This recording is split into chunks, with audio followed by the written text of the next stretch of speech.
नमस्कार, सार्वमंथन न्यूज महाराष्ट्रमध्ये आपलं स्वागत. पाहुयात आजची सविस्तर बातमी. तर मित्रांनो, एन्काउंटर कसा केला जातो, बोगस एन्काउंटर, ते मी पहिले सांगतो. ज्याप्रमाणे मला ऑफर दिली होती एन्काउंटरची वाल्मिक कराडच्या, त्यावर मी नकार दिला. म्हणलं एवढं पाप होणार नाही, आणि ते लाईफ टाइमचं एक लमसम अमाऊंटची ऑफर देतात. म्हणजे 10 करोड, 20 करोड, 50 करोड अशी एक ऑफर देतात.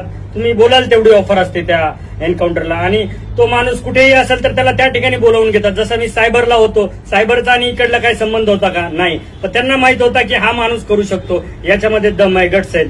आता ऐका एन्काउंटर कसा बोगस केला जातो. तर ते अशी टीम येते, एक जशी 4 लोकांची टीम आलेली. पहिले मुख्यमंत्री आणि दोन्ही उपमुख्यमंत्री आणि गृह सचिव वगैरे यांची एक बैठक होते, गुप्त बैठक, एकदम सिक्रेट ठिकाणी. आणि विचार केला जातो की त्यावर काय करायचं. मग ते ठरवले की त्याच्यानंतर त्यातले एक 5-6 जणांची दुसरी टीम निवडली जाते, विश्वासू लोक. आणि मग त्या ठिकाणी जातात ते, जसं अक्षय शिंदेच्या ठिकाणी गेले असतील.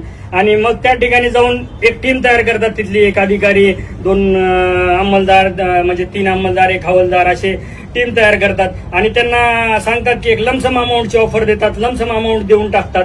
5 करोड, 10 करोड, 20 करोड, 50 करोड, जेवढे तुमच्या सर्व्हिसमध्ये तुम्ही कमवणार नाहीत.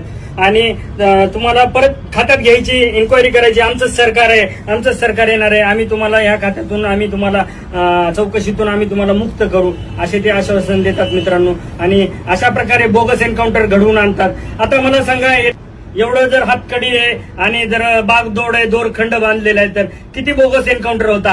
आणि याच्यामध्ये जर आरोपी बनवायचं, एसआयटी केंद्राची बनवा मित्रांनो. आवाज उठवा माझा. तुम्ही अजून आवाज उठवत नाही, विरोधी पक्षाचे नेते.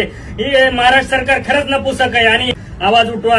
यामध्ये जर आरोपी करायचंय ना, तर या गृहमंत्र्याला, देवेंद्र फडणवीसांना आरोपी करा मित्रांनो, त्याशिवाय काय होणार नाही. लाज वाटते मला सुद्धा एक पोलीस अधिकारी म्हणून गृहमंत्र्याची. काय केलं हो 10 वर्षात, 15 वर्षात? त्यांनी काहीच केलं नाही. काही कुठली आमच्यासाठी कुठलंच कल्याणाचं काम केलं नाही त्यांनी. फक्त चालू आहे त्यांचं आपलं आणि त्यांच्या मिसेसचा ऍक्सिस बँकेतून आमचे 300-300 रुपये घ्यायचे आणि महिन्याला 10 करोड, त्याच्यातून आपला खर्च भागवायचा, व्हाईट मनी. बघा मित्रांनो, आवाज उठवा. अजून सुद्धा मी आवाज उठवतो. सार्वमंथन न्यूज महाराष्ट्राला लाईक करा, शेअर करा, सबस्क्राईब करा.